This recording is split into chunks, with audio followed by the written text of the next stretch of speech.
अस्सलाम वालेकुम, मेरा नाम फ़ातिमा है और आप देख रहे हैं फ़ातिमा लेंस 360। मैं अंदर जाती हूँ। मोहिब उठा हुआ 3 बजे का, रात वो सिर्फ 3 घंटे सोया है। और मोहिब के लिए मैं बनाती हूँ ब्रेकफास्ट। और फिर जो है ना, ये देखिए मोहिब ये बैठा हुआ है। पहले बुक्स पढ़ रहा था, अब मैंने उसे गेम्स लगा के दिए कि थोड़ा उसका माइंड चेंज हो जाए ज़रा। और अब मैं बस उसके लिए ब्रेकफास्ट बनाती हूँ और फिर आगे दिखाती हूँ आप लोगों को।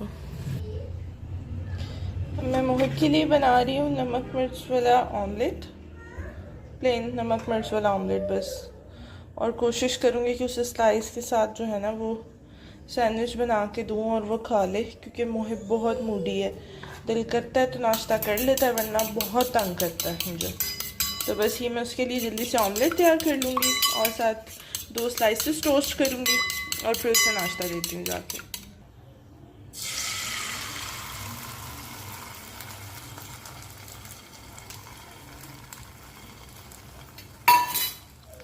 बस मैं नाश्ता बनाते हुए यही दुआ पढ़ रही होती हूँ कि मोहिब ये खा ले किसी तरह,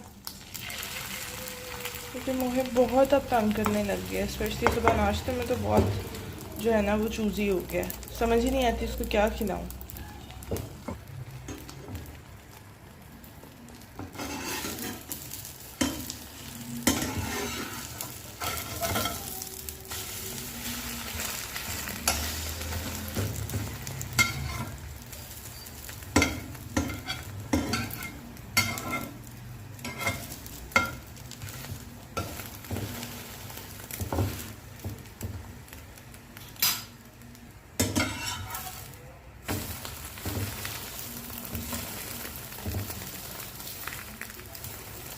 बस ये ऑमलेट रेडी हो गया और अब मैं मोहिब के लिए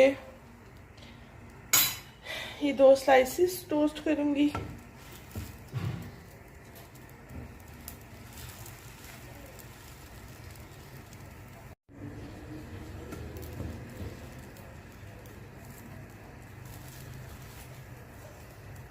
बस ये दोनों स्लाइसेस टोस्ट हो जाएं तो मैं ऑमलेट के साथ जाके मोहिब को नाश्ता देती हूँ।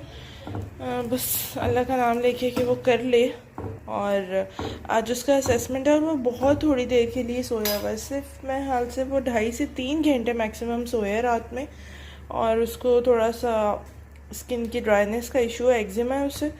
तो वो उठ के जो है ना वो फिर उसे आजकल जैसे वेदर चेंज हो रहा है तो उसको बहुत ज़्यादा फिर स्किन की प्रॉब्लम होती है, तो वो रात से जाग रहा है इसलिए। तो बस नाश्ता कर लेगा ना तो थोड़ी तसल्ली हो जाएगी मुझे कि फिर स्कूल में इजीली जो है ना वो असेसमेंट दे के तो फिर आ जाएगा 11 बजे। 8 बजे जाना है आज उसने। वैसे उसकी टाइमिंग है 9 से 12, लेकिन आज असेसमेंट स्टार्ट हो रहे हैं तो आज से जो है ना वो 8 to 11 है। चलें जी, ब्रेकफास्ट रेडी हो गया मोहिब का और अब मैं जाके मोहिब को देती हूँ। मोहिब, मोहिब,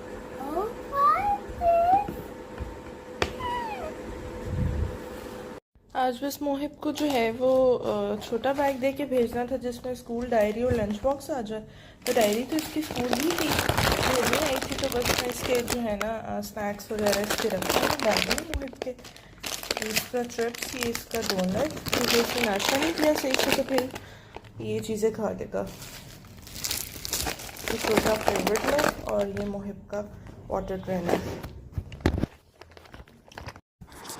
जी, यहाँ मैं अब स्टार्ट करने लगी थी क्लाइंट का ऐश ग्रीनिश ग्रे बालियाज टेक्निक के साथ। और इनको बहुत ज़्यादा भी नहीं चाहिए थे और बहुत कम भी नहीं, तो बस मिनिमल से लुक देनी थी मैंने। उसके लिए मैं प्रोडक्ट यूज़ कर रही हूँ नेचर की, जिनकी मैंने वर्कशॉप अटेंड की थी और आज फर्स्ट टाइम मैंने ख़ुद इनके प्रोडक्ट्स पे काम किए और नो डाउट बहुत अच्छी प्रोडक्ट्स हैं। और जैसा इन्होंने शेड बताया था वैसा ही एग्जैक्ट शेड आया और काफ़ी मज़ा आया मुझे काम करने का इन प्रोडक्ट्स पे ना। बहुत मुश्किल नहीं था। कुछ ब्रांड्स के कलर बड़े मुश्किल होते हैं कि आप शेड कार्ड से देख के मिक्सिंग वगैरह करते हो जो भी, फिर भी डिज़ायर शेड नहीं आता आपका। लेकिन इनके अच्छे कलर्स हैं, जेल फॉर्म में है और ब्लू ब्लॉन्डर भी इनका बहुत अच्छा है। तो बस पहले मैंने एक जो है वो फॉइल पेपर का रोल सारा कट करके रखा अपने पास। तो मैंने काउंट नहीं की, उसमें 20 फॉइल्स थे।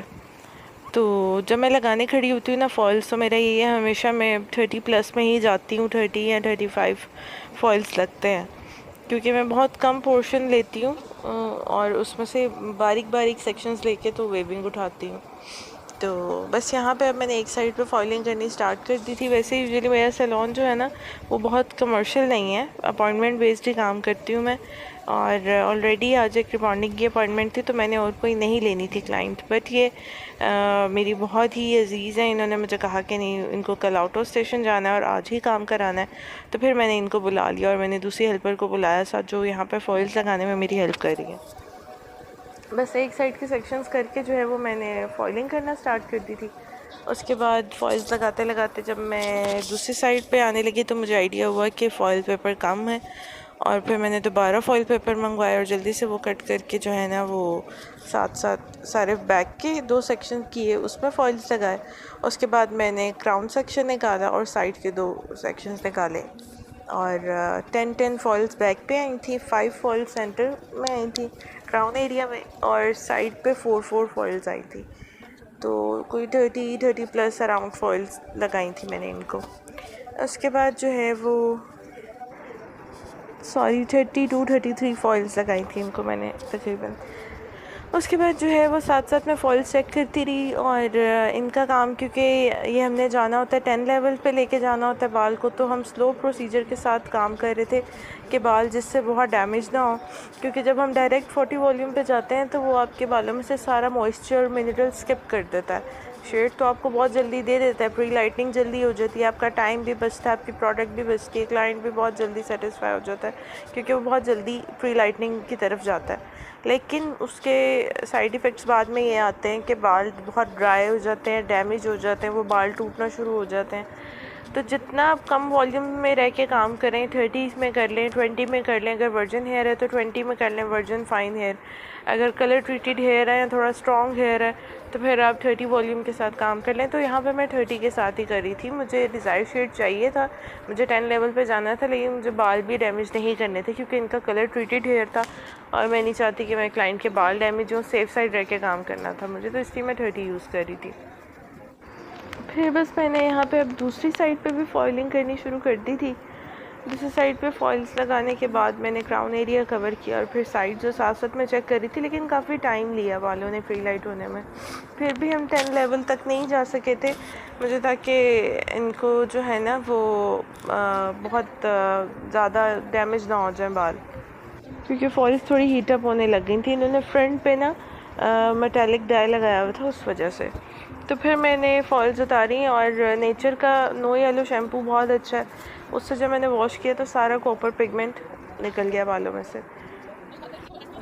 फॉइलिंग करते हुए ना बस इस बात का ध्यान रखना चाहिए हमेशा कि एक तो प्रोडक्ट्स आपके पास सारी आपके पास चीज़ें अरेंज हुई हुई हों, फॉइल्स कटी हुई हों, आपको जो भी चीज़ें चाहिए, स्पॉन्ज या वेट टॉवल जिससे आपने नीट करनी है फॉइल, टिश्यू पेपर, हर चीज़ आप रेडी करके फिर फॉइलिंग स्टार्ट करें। और मैक्सिमम बहुत भी लेंथी हेयर हो और बहुत ज़्यादा आप फॉइल्स लगाएं तो आधे घंटे से ज़्यादा टाइम नहीं होना चाहिए। उसके बाद जो है यहाँ पे अब मैं फॉइल्स मेरी सारी हो गई थी और 8-9 लेवल ही था हेयर का, तो मैंने वॉश कर दिया था कि फ्रंट मुझे थोड़ा हीटअप होता लग रहा था तो मुझे तो बाल ना डैमेज हो। वॉश करने के बाद नो येलो शैम्पू लगाया मैंने, वो वीडियो क्लिप स्किप हो गया। बस जब मैं मसाज कर रही हूँ शैम्पू से उस टाइम वो वाला क्लिप है, लेकिन शैम्पू डालने का नहीं है। फिर नो येलो शैम्पू को मैंने 10 मिनट्स छोड़ने के बाद वॉश किया और फिर मैंने इनका ग्लॉस बनाया और ग्लॉस लगा के 15-20 मिनट्स के लिए मैंने इन्हें छोड़ दिया था बालों को।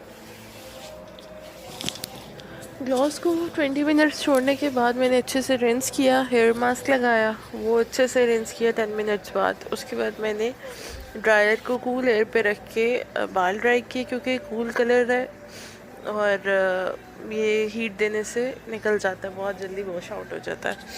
उसके बाद मैंने बाल ड्राई करके तो आयरन से बस इनकी लाइट सी वेविंग की थी